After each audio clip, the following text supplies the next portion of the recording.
radšej ani typovať nebudeme. Opäť tu máme jedného odvážlivca, ktorý sa chcel zapojiť do divízie H1. Jeho auto je ako stvorené na takýto štart. Je to super. Ďakujeme pekne.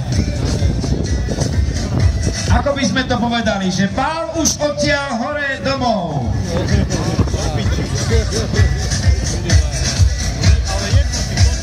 Tak ideme na to, priatelia. Vlado Maršala, telefozónik. V prvom rade top favoriti, ale určite aj Valo Miro. Z druhého radu Vlado Maršala a telefozónik. Vlado Maršala ide na vnútorný, ale drží si prvú priečku. To bude prvý, je tá veľká tlačenica. A opäť náraz na beton, ktorý 3 autá zastavil. Ale Miro Valo je už na 3. mieste z druhého radu, priatelia, tak tam môžeme očakávať stíhačku. Pokiaľ do Mira Vala všetko vydrží, tak Miro Valo ešte nepovedal určite posledné slovo. Vlado Maršala v čele. Dostupný za sedmičkou Joško Vody druhý. A Miro Valo je v týchto chvíľach na 3. mieste. Máme všetku vlajku, pretože jeden z klubkov, to nám tam určite Lukáš Kôpka tam stojí bezradne.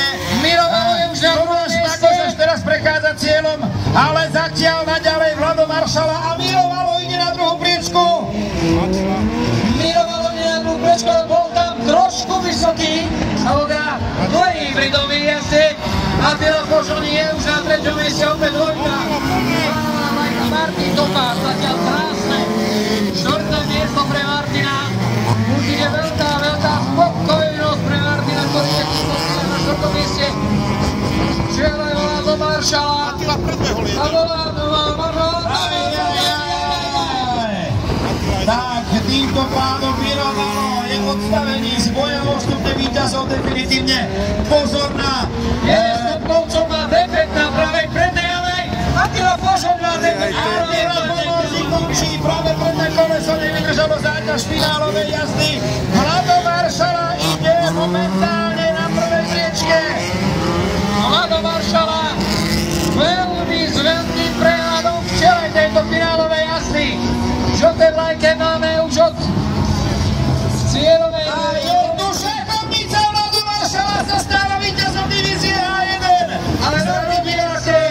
Na druhé miesto bude oslavovať Martin Tokár a 3. miesto Martin Krajčí.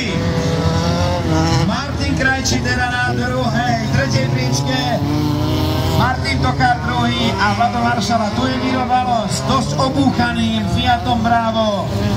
No tak, ako sme si sľubovali,